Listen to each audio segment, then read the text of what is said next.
Good morning, all of you. In today's topic, we have to see free fall. Free fall क्या है? कोई भी चीज जब फ्रीली फॉल होते हैं पर्टिकुलर हाइट से, that is called free fall. तो फ्री फॉल में एक्चुअली क्या है साइंटिफिक फेनोमेना हमें देखने का है. This is under the our chapter gravitation. Any object falls towards the earth. कोई भी ऑब्जेक्ट जब गिरता है तो अर्थ की तरफ उसका डायरेक्शन रहता है. This is called free fall. तो इसमें क्या है साइंटिफिक रीजन क्या है इसमें? ग्रेविटेशनल फोर्स प्रेजेंट इन दी अर्थ. अर्थ के अंदर ग्रेविटेशनल फोर्स रहता है, इसलिए कोई भी चीज जब सर्टेन हाइट से गिरती है तो अर्थ की तरफ अट्रैक्ट होती है और अर्थ पर फॉल होती है. और इसमें जो डायरेक्शन है वो डायरेक्शन चेंज नहीं होता है. जब तक हम उस ऑब्जेक्ट का डायरेक्शन चेंज नहीं करेंगे तब तक वो डायरेक्शन चेंज नहीं होता है. यानी डायरेक्शन में कोई भी फर्क नहीं पड़ता है. What ever the direction of the falling object that remains same. Direction में चेंज नहीं है तो व्हाट द चेंज ऑकर्स, किस में चेंज होता है? Velocity.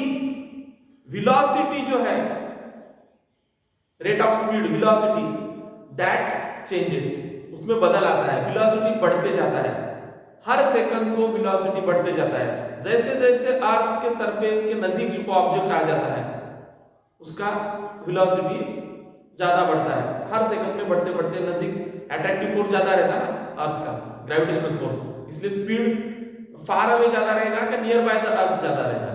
Near by the earth velocity ज्यादा रहेगा. तो वेलोसिटी का मैग्नीट्यूड ज्यादा है तो this is called, we can say accelerate हो रहा है. वो ऑब्जेक्ट एक्सीलरेट हो रहा है अर्थ की तरफ क्योंकि अर्थ में ग्रेविटी है. ग्रेविटी को हम क्या समझ सकते हैं? ग्रेविटी यानी खींचाव. अर्थ कोई भी ऑब्जेक्ट को खींच लेता है, gravitational force, that is called gravity. उसको एक्सीलरेशन ड्यू टू ग्रेविटी भी कहते हैं. तो इसमें जो cause of acceleration are gravitational force, so the acceleration called acceleration due to gravity or the force of the earth on acceleration due to gravity. तो ये जो g है small g that is called acceleration due to gravity. तो इसका formula भी है calculate करने का. acceleration due to gravity और small g कैलकुलेट करने का फार्मूला भी है. तो ये फार्मूला हमें कैसे मिलता है? आपको मालूम है मास और एक्सीलरेशन ड्यू टू ग्रेविटी दोनों का प्रोडक्ट किसी भी ऑब्जेक्ट का यानी ग्रेविटेशनल फोर्स है. तो पहले भी इक्वेशन देखे हमने, उसके हिसाब से mg g m multiplied by small m upon d square.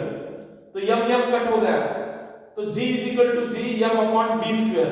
तो ये d स्क्वायर जो है that is the distance between the object and the earth. लेकिन object near by the earth surface है ना, तो डिस्टेंस इक्वल टू रेडियस रहता है. तो d स्क्वायर की जगह हम r स्क्वायर लिख सकते हैं.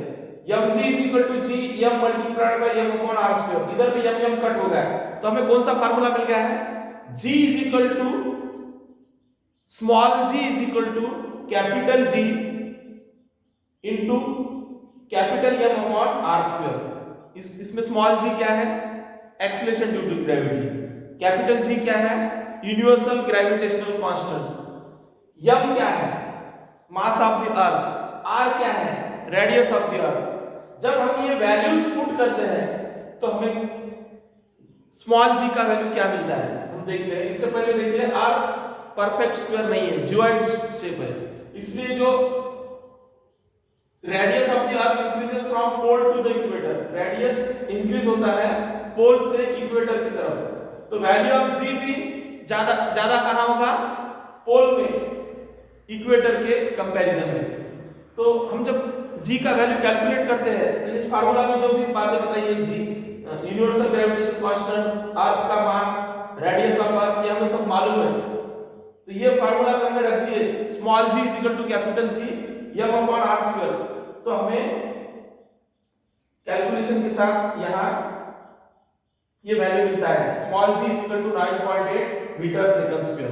This is the value we got of small g, 9.8 metre second square. This is the value we got small g का value. Acceleration due to gravity का वैल्यू मिलता है 9.8 metre second square. All of you got this? सबको समझ में आया? Free fall, free fall यानी कोई भी चीज जब अर्थ के सरफेस पर गिरती है तो फ्री फॉल, डायरेक्शन सेम रहता है, उसका वेलोसिटी जैसे जैसे अर्थ की तरफ जाते हैं वैसा इंक्रीज होते जाता है। All of you got? उसका g जो है that is called acceleration due to gravity, small g, और उसका यूनिट क्या है? Metre second square. तो g का वैल्यू भी हमने यहां कैलकुलेट किया है। कौन से फार्मूला से स्मॉल g का वैल्यू कैलकुलेट करते हैं? g capital G m upon r square. तो कितना वैल्यू आता है स्मॉल g का एक्सेलरेशन ड्यू टू ग्रेविटी का? 9.8 मीटर पर second square. This is the value of the g and this is applicable on the earth. Generally this value change होता है हर जगह, लेकिन जनरल एग्जांपल में हम यूज करते हैं 9.8 metre second square. This is the value of acceleration due to gravity small g. All of you got regarding free fall and its characteristics? Thank you.